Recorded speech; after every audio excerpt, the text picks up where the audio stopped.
Alright, what's going on guys? I'm back at it again in here for another video, and in here, yes, this time for my WWE WrestleMania 31 review and giving you guys my full-on thoughts and opinions. Hopefully you guys did enjoy the show. I will give my full-on thoughts on how I truly felt about the show overall towards the end, and getting right down into it with the kickoff and with the pre-show, if you will.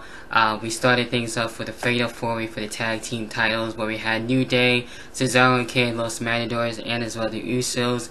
Actually, this was a great match. I will say that to start things off for the pre-show, aka the kickoff match and everything like that. And we saw a lot of cool spots, especially basically everyone getting involved, even too with Naomi and as well Natalia getting involved in this one as well. One of the Usos was able to be taken out. So with that being said, I believe it was Jey Uso who is now injured, so I think that was the reason why he was able to be taken out there. So with that being said, in the end, who did get to win, where we have Cesaro and Tyson Kidd retaining the tag team titles, which is dope and awesome there. A nice way to start things off for WrestleMania 31 with the pre-show kickoff match. The next match, where we had the Andre the Giant Memorial Battle Royal, which we did see certain stars. I will name a few, where we had Bo Dallas, Alex Riley, Hideo Itami from NXT. So a few NXT guys were in there. The Big Show, Kane, and others. So that was actually pretty cool. And as well, the Miz and Damien Mizdow, and they had their moment where Damien Mizdow actually, yes, finally, about damn time, actually was able to turn on the Miz, and basically couldn't take it anymore after all the shit that he's been through with the Miz, and taking out the Miz as well, not once but twice. So seeing that 2 times, having the Miz being laid out there, was cool. Then it came down to Damien Mizdow and as well the Big Show, and where everyone thought Damien Mizdow was going to finally not only just lay out the Miz and actually be out on his own, but actually win the match. Unfortunately, sadly, that was not the case. The Big Show was able to win. So the Big Show and Damien Mizdow were my main 2 picks for this match. So the Big Show winning it, can't really say that I'm that surprised. And Cesaro actually almost came close to winning it twice as well, and actually pulling off double duty, which is very unheard of, especially for WrestleMania. So there you have it with that when it comes to the kickoff and as well the pre-show matches.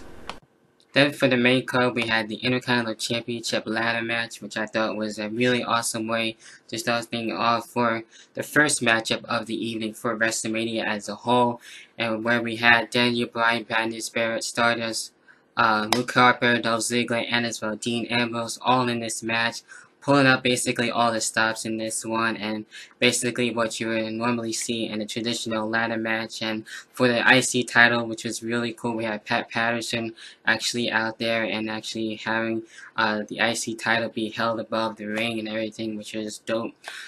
In the end, we did have Daniel Bryan, yes, winning the Intercontinental Championship for the first time, so that's going to be cool there. And we saw a lot of great spots from everyone else too. Bandit Barrett came close to actually winning, and as well R-Truth at one point too as well, who was also in the match and everything. So at one point we also had Dean Ambrose being laid out with the ladder spot, which was sick as all hell. So hopefully things are alright for Dean Ambrose, and we'll see what's going to be happening from here. So Daniel Bryan is a new IC champion, and that's fine with me, and I can really deal with that as well.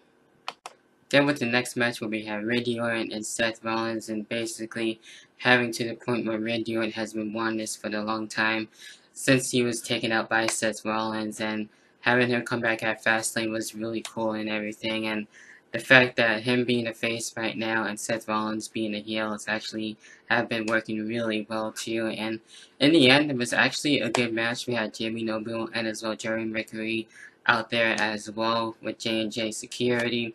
And in the end, actually both men came really close and coming really close too as well, reversing each other's finishers, especially with the spot where Seth Rollins was going to get the curb stop to Randy Orton, but he came back up with the RKO out of nowhere, which is awesome there as well. So it really could have went either way, and I would have been really pissed off about it either. And I like how Randy Orton is dealing with the face thing, and like I said, for Seth Rollins, he's pulling off the heel work with really well stuff. So in the end, Seth Rollins still looked strong, and both guys that actually really did their all here, so ended up being a good match overall with Randy Orton winning. Don't have a problem with that, so we'll see what happens. I'm sure they'll probably have some sort of stipulation match at Extreme Rules. I wouldn't be surprised about that if that does happen. I wouldn't mind seeing that just to have this end there and probably continue just a little bit more, but then in the end, it could be over here at WrestleMania. You never really know, so we'll see what happens if the feud continues really or not. Next up, where we had Triple H and Sting for the very first time at WrestleMania. Really like both guys' entrances, especially with Sting basically coming out too as well. In a way, if you will, like a Chinese ritual type of thing going on, which is pretty damn awesome. And as well, Triple H coming out with the Terminator type stuff, which is dope there as well. And in the end, we did have Triple H getting the win, but not only that, we did have the help of not only for Sting for his side, we had the NWO show up, which is awesome as well, and as well for Triple H, of course, Generation X, including Shawn Michaels as well, trying to help each other out for their respective guys with Sting and Triple H and everything. Sting actually come close to winning. He actually looked pretty damn awesome there as well, might I add. So there you have it with that. So even though Sting didn't exactly get the win and Triple H was able to finally have the Monday Night War, if you will, officially be done and over with and have everything be put aside and end things once and for all. And we did have Triple H and Sting actually shaking hands and having respect for one another in the end, so that was another cool moment to add for WrestleMania and as well for Triple H and Sting. So good match and actually very enjoyable to see in Generation X and as well the NWO. Next one we had the Divas match, and this one was actually a pretty good match, and they were given a good amount of time, which I'm really happy about. Hopefully WWE is able to make that change and have more things going for the Divas and actually being able to show a lot more in their matches, which they rightfully deserve. So with this one where we had the Bellas and as well Paige and AJ, and actually Paige and AJ working really well. It almost didn't seem like they were going to work out things and everything like that and wasn't going to go well as planned, but it actually turned around for the better, and in the end, Paige and AJ getting the win over Brie Bella and Nikki Bella, where the Bella twins almost got the win, but AJ Lee was able to lock in the Black Widow and call it a day. So happy day for that one, and really happy that Paige and AJ were able to get their win, so really cool there.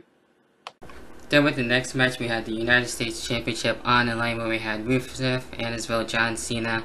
And now with this one, at least we were able to have Lana come back with Rusev, and really enjoyed Rusev's entrance there. It was actually pretty damn cool and everything like that. And as well for John Cena, you know, it was a little bit more different, basically a video package for him and everything. And we had John Cena looking to most likely get the United States Championship, which he did eventually. And I thought this match was more better too than the Fastlane match. Honestly, in my personal opinion, I enjoyed this a little bit more than that one, and I'm not really surprised John Cena was able to get the win over Rusev, as Rusev tried to really get the win.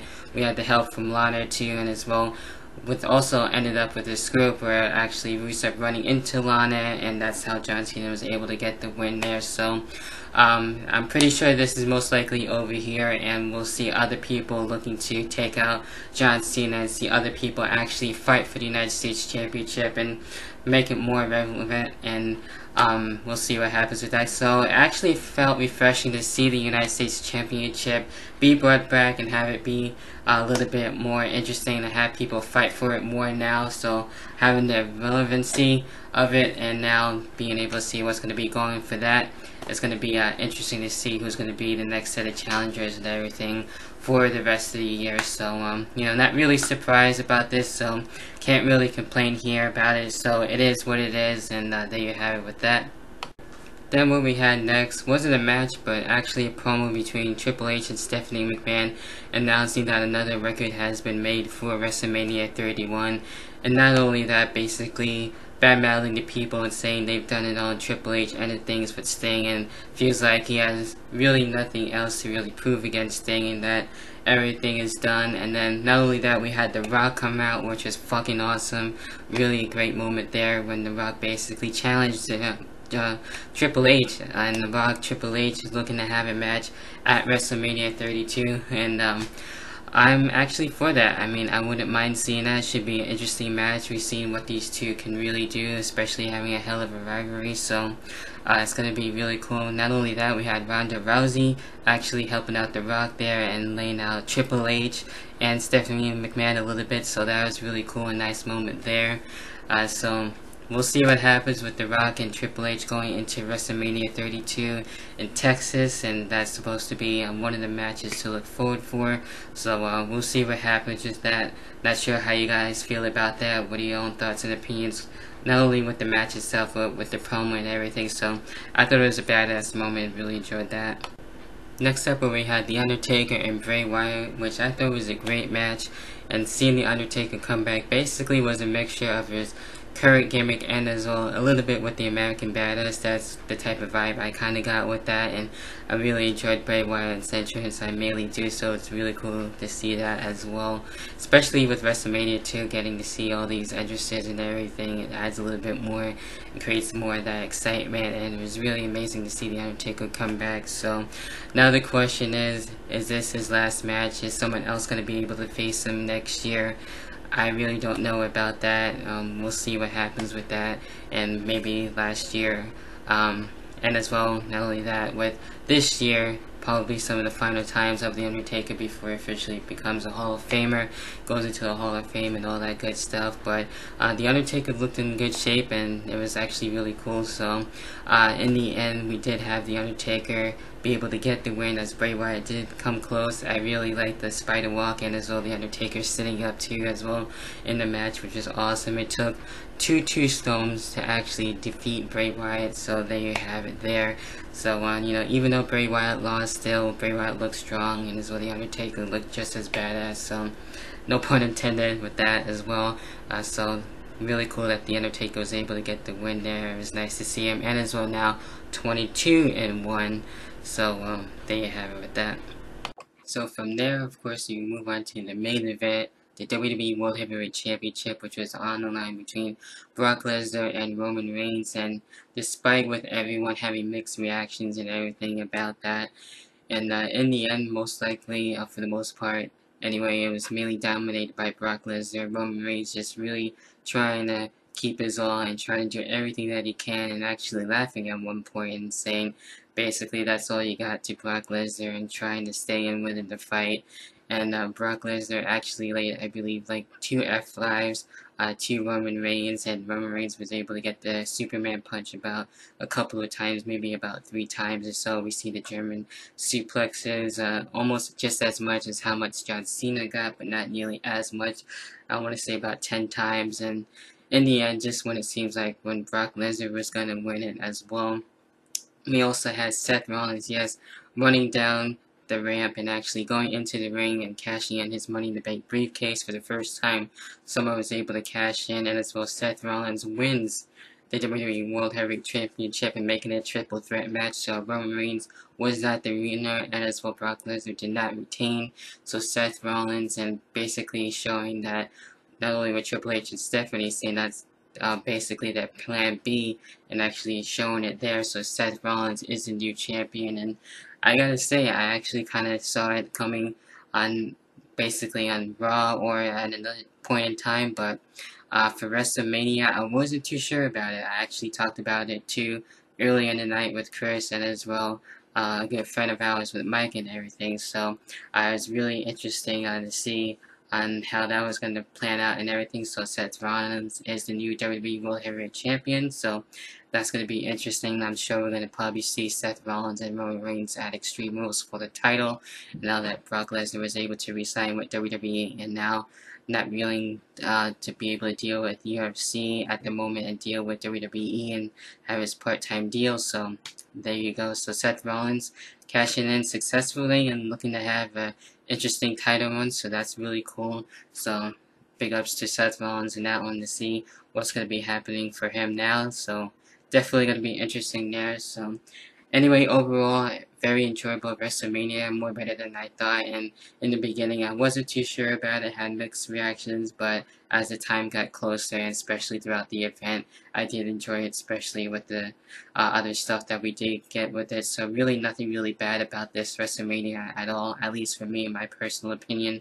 So I tend to most likely enjoy most of the stuff that happened. So really nothing really bad to be said. So there you have it with that. Of course, let me know what your thoughts are on everything that happened with WrestleMania 31, and what do you think is going to be happening for next year's WrestleMania, with WrestleMania 32. Do you think we're going to gain the Rock and Triple H as well? So do you think we're going to be getting that? And until then, I will catch you guys in the next video, which will most likely not only be for In the Hot Seat Live. I am actually looking to do a day in a life video. Going to be meeting Boston Fans 79 pretty soon, so that should be awesome. Definitely going to be on the lookout for that as well. And with that being said, hopefully you guys enjoyed your WrestleMania 31, and as well with not only that, with the show in itself and the whole week and the weekend. I'll catch you guys in the next one. Peace.